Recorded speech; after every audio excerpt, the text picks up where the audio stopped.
खुलुमबाय गिबियावनो YouTube channel सोरजिदा क्रिएटिभिटियाव बयखौबो बरायनानै लाग्रोनाय जालायबाय। दिनै आङो नोंथांमोननि सिगाङाव माखासे गोनांथार खौरांफोरखौ लानानै फैलायबाय। नोंथांमोनहा नायनानै जुदि मोजां मोनोब्ला लाइक खालामगोन, शेयार खालामगोन आरो इउटुब चेनेलाव गोदान फैदोंब्ला जाहाथे सानफ्रामबोनि बेबायदि गोनांथार निउस आपडेटफोरखौ बर' रावजोंनो मोनबाय थानो लुबैदोंब्ला जाहाथे चेनेलखौबो साबस्क्राइब खालामनानै लायो, बेखौनो गुरै खावलायनाय जाबाय। बिदिब्ला जोङो दिनैनि माखासे गोनांथार निउस आपडेटफोरखौ खोनासंनि।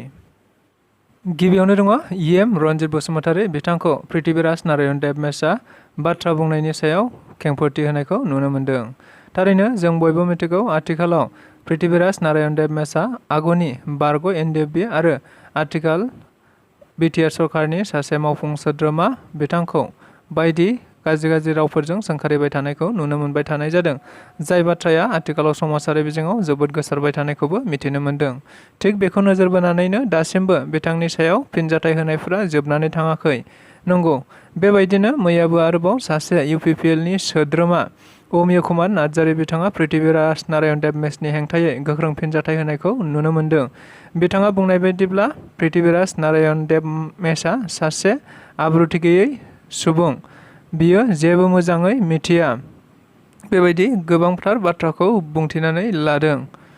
थारैनो पृथ्वीराज नारायण देब बायदि बुंनाय बाथ्राया जेबो नङा आरो बिथाङा बर' हारियाव मा बिहोमा दं बेखौ जेबो मिथिया आरो बिथांहा बर' हारियाव जेबो बिहोमा गैया। बेनिखायनो बर' हारिनि जायखिजाया सोद्रोमाफोरखौनो सुबुंफोरखौनो बेबायदि बुंनायनि जेबो मोन्थाय गैया होननानैबो बुंथिनानै होबावदों।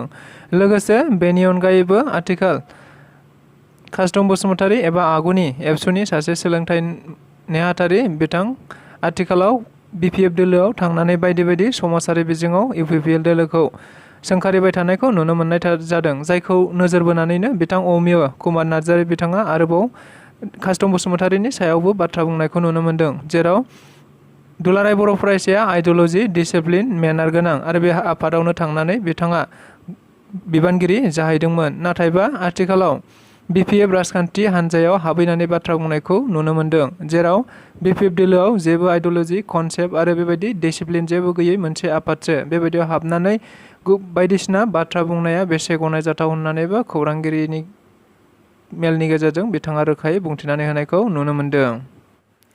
बाक्सा जिल्लानि सिङाव थानाय बागानपारा बियाबनि सिंनि जफादं बिसिडिसिनि मासिगिरि मन्टु गयारिनि हेंथायै मोनसे अजद थिखांनायखौ नुनो मोननाय जादों। थारैनो मिथिनो मोननाय बायदिब्ला आथिखालाव सरकारि न' एबा PMAYG मुंनि मोनसे स्किमनि जोहै गोबां न'फोरखौ मोनबाय थानायखौ नुनो मोननाय जादों, जेराव गोबां जायगायावनो बेबायदि न'खौ आथिखालाव लुबाय थानाय जादों। थिग बेबायदिनो बागानपारा बियाबनि सिङाव थानाय जफादं बिसिडिसिआव मोनसे एबा सासे न' मोनगिरि एबा रहिला ब्रह्मनि न'आव मन्टु गयारि बिथाङानो लुनानै होनो लादोंमोन होनना बिथाङा बुंथिनाय जादों। नाथाय दा आथिखालाव नुनो मोननाय बायदिब्ला बेनि सायाव जाख्ल'नायखौ नुनो मोनदों नामा? थारैनो जाख्ल'मारदों नामा? बाथ्राया जादों मोनसे लिंक-तार बानायनाय, जाय लिंक-तार बानायनायाव रडखौ मोनथाम एबा मोनब्रै होनांगौमोन, नाथायबा बे मोनथाम एबा मोनब्रैनि जायगायाव मोनसेल' एबा गंसेल' रड होनानै बानायनायखौ नुनो मोननाय जादों, जायखौ लानानै बिथाङा न'खौ देखानानै दिन्थिनाय जादों आरो थारैनो बे न'खौ लुनानै होगोन होननानै मन्टु गयारियानो बिबान लादोंमोन, जायनि थाखाय बिथांनि सायाव मोनसे बे अजद होनायखौ नुनो मोननाय जादों। Bodoland इउनिभार्सिटिनि vice chancellor professor Laishram लावदु सिंहखौ होखारनांगौनि थाखाय दुलाराय बर' फरायसा आफादा आरोबाव मोनसे खौरांगिरि मेल लानायखौ नुनो मोननाय जादों। थारैनो जों बयबो मिथिगौ आथिखालाव दुलाराय बर' फरायसा आफादनि दैदेननायाव Bodoland इउनिभार्सिटिनि vice chancellor professor Laishram लावदु सिंहखौ होखारनांगौनि थाखाय बायदि हाबाफारि लानानै गोबां सोमावसारनायखौ नुनो मोननाय जादों, जेराव आसामनि गिबि मन्थ्रि, गभर्नर आरो गुबुन दैदेनगिरिफोरनोबो गोसोखांथि बिलाइ हरदोंमोनब्लाबो नाथाय बेबायदि जेबो जायाखै। अदेबानि Bodoland इउनिभार्सिटिनि vice chancellor professor Laishram लावदु सिंहखौ आथिखालावबो होखारनाय जायाखै, जायखौ नोजोर बोनानैनो दुलाराय बर' फरायसा आफादा फिन मैया खौरांगिरि मेलनि गेजेरजों बुंथिबावनाय बायदिब्ला प्रफेसार लाइस्राम लावदु सिंहखौ होखारागौमानि बड'लेण्ड इउनिभार्सिटिनि हेंथायै सोमावसारनाया जाबाय थागोन होनना बुंथिनाय जायो। लोगोसे बिथाङा गोख्रों रावजों बुंथिबावनाय बायदिब्ला फैगौ 30 सेप्तेम्बर खालि 10,000निबो बांसिन फरायसुला फरायसुलिजों लोगोसे दैदेनगिरि मेलेमजिबिफोरखौ लानानै बड'लेण्ड इउनिभार्सिटिनि दरखं मोखाङावनो 5 घन्टा धर्ना हाबाफारि लानाय जाबावगोन होनना बुंथिनानै होदों। क'क्राझार बेसिक ट्रेनिं सेन्टारा गाजा गोमजायै प्लेटिनाम जुबिली फालिनायखौ नुनो मोननाय जादों।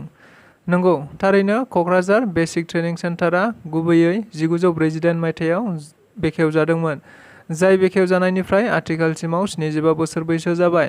बे 75 बोसोर बैसोखौ लानानैनो मैया बेसिक ट्रेनिं सेन्टारावनो प्लेटिनाम जुबिली फालिथायखौ नुनो मोननाय जायो एबा बेखेवनाय हाबाफारिखौ नुनो मोननाय जायो, जेराव गोबां दैदेनगिरि आरो मेलेमजिबि बिथांमोनखौ बे हाबाफारियाव बाहागो लानायखौ नुनो मोननाय जायो। बेनि अनगायैबो आसामनि केबिनेट मन्त्रि मानगोनां उर्खाव ब्रह्मजों लोगोसे क'क्राझारनि MLA लरेन्स इस्लारि बिथांमोनखौबो मैयानि हाबाफारियाव बाहागो लानाय नुनो मोन्दों। बासुगाव मिउनिसिपाल बर्डनि बानजायनायाव बासुगाव सोहोरखौ सिखोन-साखोन खालामनानै सिबस्रांनाय हाबाफारिखौ नुनो मोननाय जादों। थारैनो जों बयबो मिथिगौ, आथिखालाव स्वच्छ भारत अभियानखौ नोजोर बोनानै बेबायदिनो गुबुन गुबुन जायगायाव गुबुन गुबुन सुबुंफोरा टाउन सहर एबा गुबुन गुबुन गामिफोरखौ बेबायदिनो सिबस्रांनाय हाबाफारिखौ नुनो मोनबाय थानाय बायदिनो मैयाबो आरोबाव बासुगाव मिउनिसिपाल बर्डनि बानजायनायाव बे हाबाफारिखौ लानायखौ नुनो मोननाय जादों, जेराव मिउनिसिपाल बर्डनि गासैबो सोद्रोमाफोरजों लोगोसे गोबां रायजो राजा आरो गोबां टाउन सहरनि सोद्रोमाफोरखौबो बाहागो लानाय नुनो मोननाय जादों। मख'जाथावदि बे सिबस्रांनाय हाबाफारिखौ गुबैयै बासुगाव सोहोरखौनो साखोन-सिखोन खालामनायखौ नुनो मोननाय जादों। बिटिआरनि गाहाय मावफुं सोद्रोमा मानगोनां प्रमद बर' बिथाङा बाक्सा जिल्लानि सिङाव थानाय निखासि ज्ञानपीठ डिग्री कलेजाव मोनसे डिजिटेल क्लासरुम गायसननायखौ नुनो मोननाय जादों। जों बयबो मिथिगौ, आथिखालाव प्रमद बर' दैदेननाय बिटिआर सरकारा मोनसेनि उनाव मोनसे बेबायदिनो जौगाथायनि हाबाफारि लानानै खामानि मावबाय थानायखौ नुनो मोन्दों। थिग बेबायदिनो मैयाबो आरोबाव बाक्सा जिल्लानि सिङाव थानाय निखासिनि मोनसे ज्ञानपीठ डिग्री कलेजाव डिजिटेल क्लासरुमखौ गिबि खेबनि थाखाय गायसननायखौ नुनो मोननाय जादों, जेराव बे गायसनथायखौ गुबैयै SOPDनि जोहै एबा एडुकेसन डिपार्टमेन्टनि जोहै बे क्लासरुमखौ गायसननाय जादों होननानैबो मिथिनो मोननाय जादों। मख'जाथावदि बे हाबाफारियाव गुबैयै कलेजनि मानगोनां गाहाय फोरोंगिरिजों लोगोसे गुबुन गुबुन बिबानगिरि आरो BTCनि मावफुं सोद्रोमा घनश्याम दास बिथांखौबो बाहागो लानायखौ नुनो मोननाय जादों। दिनैहाय 2023 मायथाइनि एशिया कापनि फाइनाल मेच। नंगौ, थारैनो देग्लाय 2023 मायथाइनि एशिया कापनि फाइनाल मेचखौ गुबैयै भारत आरो श्रीलंकाया फाइनालाव थांनाय जोहै दिनैहाय फाइनालखौ गेलेनाय जागोन।